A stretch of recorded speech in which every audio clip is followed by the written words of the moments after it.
Hello, I'm Carly. I'm 17 now, but this story happened when I was 15.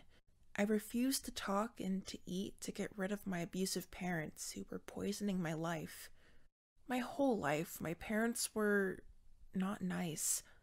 They forbade me to do almost everything and would scream at me every time they got the chance. When I was 5, I got very sick and feverish. I couldn't even get up from my bed. But my parents thought I was faking it.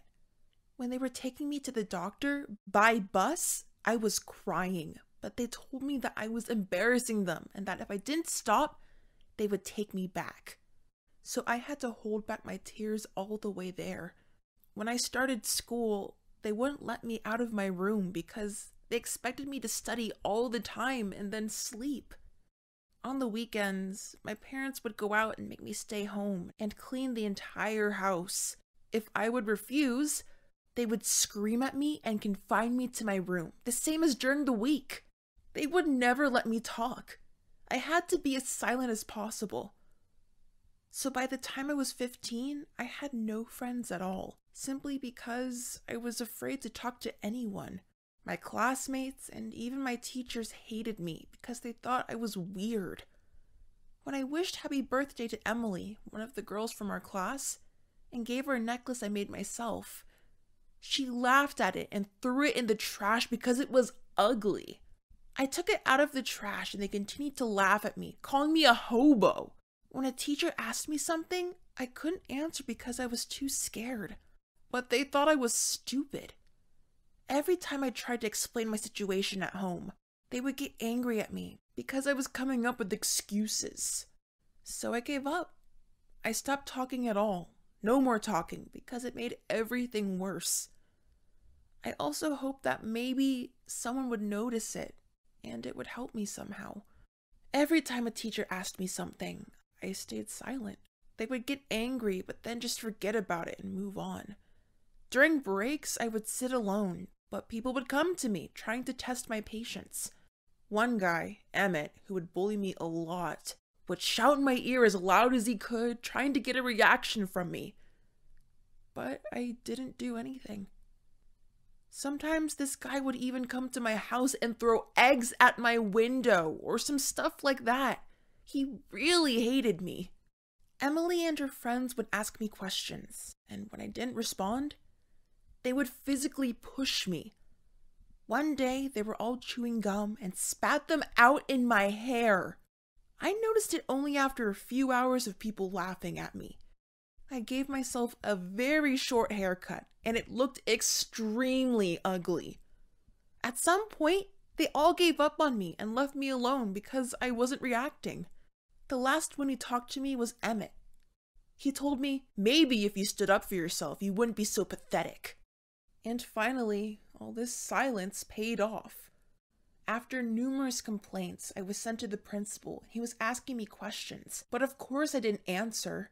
He thought I was mocking him and called my parents. When they came, they were acting all nice and told him I was sick. I mean mentally, and that maybe I needed a month at home to heal and stuff. At this point, I remembered what Emmett said and I finally spoke up. I wanted to tell him everything about how I was abused my whole life, how I was like a slave in my own home and that they hated me. I wanted to speak for the first time in months, but my parents quickly shut me up by telling the principal that I just forgot to take my medication and that I just needed some time at home.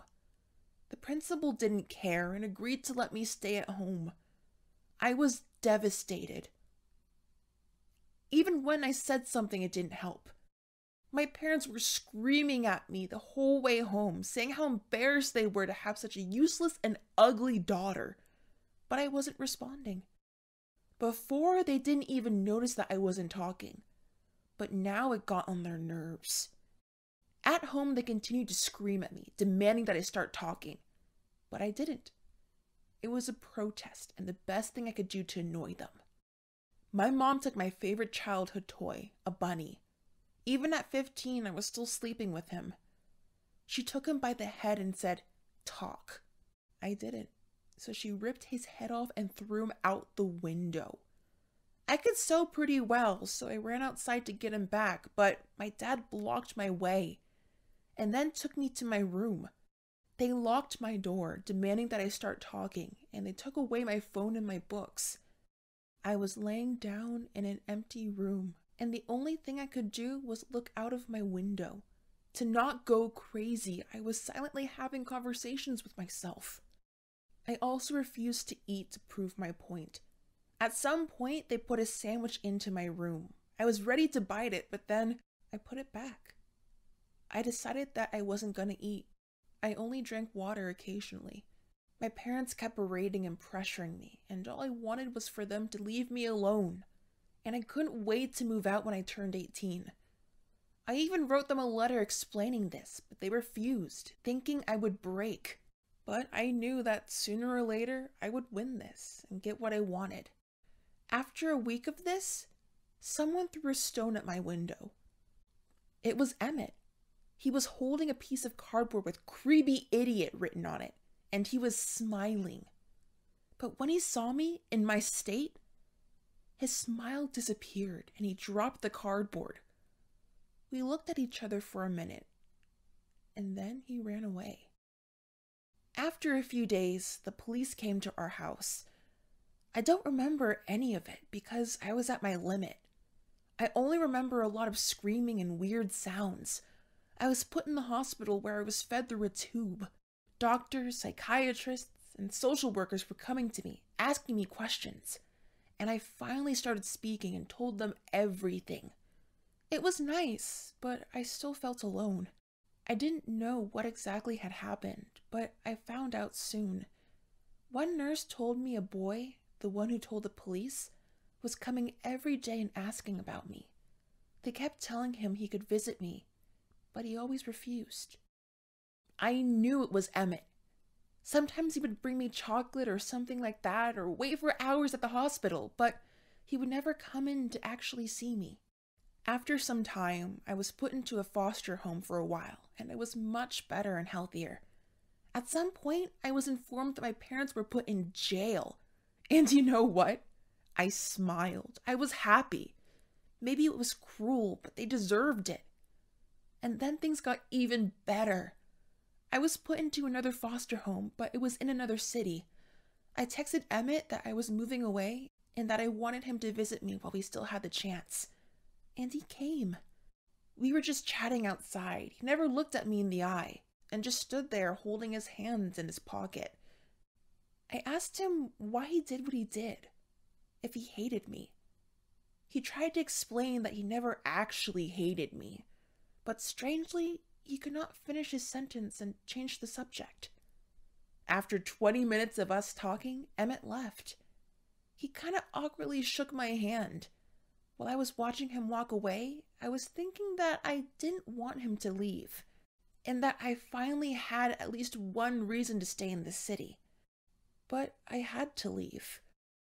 My new foster family in another city was very nice, and I wasn't used to that. So at first, I was very closed off. But after a few months of consistent love and respect, I started to like them.